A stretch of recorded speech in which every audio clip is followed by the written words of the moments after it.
ನಮಸ್ಕಾರ ಎಲ್ರಿಗೂ. ನಾನು ರಿಷಾದ್. ಒಬ್ಬ ವ್ಯಕ್ತಿ ಧರ್ಮಸ್ಥಳದಲ್ಲಿ ನಡೆದಿರುವಂತಹ ಹಲವಾರು ಘನಘೋರ ಕೃತ್ಯಗಳ ಕುರಿತು ಒಂದು ಹೇಳಿಕೆಯನ್ನು ಕೊಡ್ತಾನೆ. ಕೇವಲ ಹೇಳಿಕೆ ಮಾತ್ರವಲ್ಲ, ಒತ್ತಡಕ್ಕೆ ಮಣಿದು ತಾನು ಹೂತು ಹಾಕಿದ ಶವಗಳ ಕುರಿತು ಒಂದು ಸಂಕ್ಷಿಪ್ತವಾದ ದೂರನ್ನು ಕೂಡ ಕೊಡ್ತಾನೆ.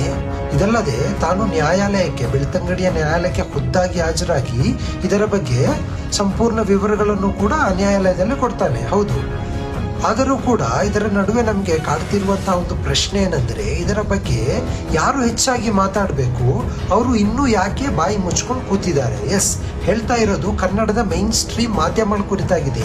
ಒಂದು ಕಡೆ ಇಂಗ್ಲಿಷ್ ಮಾಧ್ಯಮಗಳು ನ್ಯೂಸ್ ಮಾಡ್ತಾ ಇದೆ, ಒಂದು ಕಡೆ ಕೇರಳದ ಮಾಧ್ಯಮಗಳು ನ್ಯೂಸ್ ಮಾಡ್ತಾ ಇದ್ದಾರೆ, ಯೂಟ್ಯೂಬ್ ನಲ್ಲಿ ಹಲವಾರು ನ್ಯೂಸ್ಗಳು ಹರಿದಾಡ್ತಿದೆ.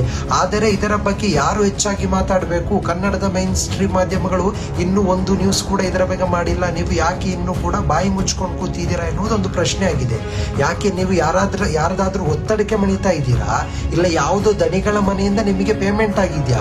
ಅದಕ್ಕೋಸ್ಕರ ನೀವು ಬಾಯಿ ಮುಚ್ಕೊಂಡು ಕೂತಿದ್ದೀರಾ?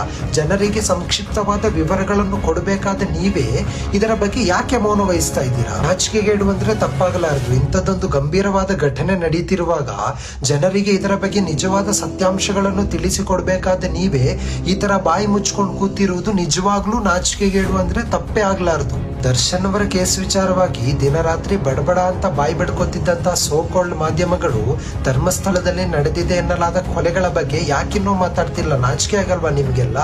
ನಿಮ್ಮ ವೃತ್ತಿ ಧರ್ಮಕ್ಕೆ ನೀವು ಬದ್ಧರಾಗಿದ್ದೀರಾ ಅಂತ ನಿಮ್ಮ ಮನಸ್ಸಾಕ್ಷಿಗೆ ಮುಟ್ಟಿ ನೀವೇ ಒಂದ್ಸರಿ ಪ್ರಶ್ನೆ ಮಾಡ್ಕೊಳ್ಳಿ. ಹೊರ ರಾಜ್ಯದ ಮಾಧ್ಯಮಗಳು ನಮ್ಮ ಕರ್ನಾಟಕದಲ್ಲಿ ನಡೆಯುವ ಘಟನೆಗಳ ಕುರಿತು ನ್ಯೂಸ್ ಮಾಡ್ತಾ ಇರುವಾಗ ನಮ್ಮ ರಾಜ್ಯದ ಮಾಧ್ಯಮಗಳು ಇನ್ನೂ ಕೂಡ ಇದರ ಬಗ್ಗೆ ಒಂದು ನ್ಯೂಸ್ ಕೂಡ ಮಾಡ್ತಿಲ್ಲ ಅಂದ್ರೆ ಇದಕ್ಕಿಂತ ದೊಡ್ಡ ನಾಚಿಕೆಗೇಡು ಇನ್ಯಾವುದಿದೆ? Shame on you. ಕನ್ನಡದ ಮೈನ್ ಸ್ಟ್ರೀಮ್ ಮಾಧ್ಯಮಗಳೇ ಶೇಮ್ ಆನ್ ಯು. ಈ ವಿಷಯದ ಬಗ್ಗೆ ಮಾತಾಡ್ಲಿಕ್ಕೆ ನಿಮ್ಮ ಬಾಯಿಗಳಿಗೆ ಬೀಗ ಹಾಕಲ್ಪಟ್ಟಿದೆ ಅನ್ಸುತ್ತೆ. ಸತ್ಯ ಮತ್ತು ನ್ಯಾಯದ ಪರ ನಿಮಗೆ ನಿಲ್ಲಕ್ಕಾಗಿಲ್ಲ ಅಂದ್ರೆ ನಿಮ್ಮ ಬಾಯಿಗೆ ಹಾಕಿರುವ ಬೀಗಗಳು ನಿಮ್ಮ ಚಾನೆಲ್ಗಳಿಗೆ ಹಾಕಿ, ಅದು ಉತ್ತಮ ಆಗಬಹುದು.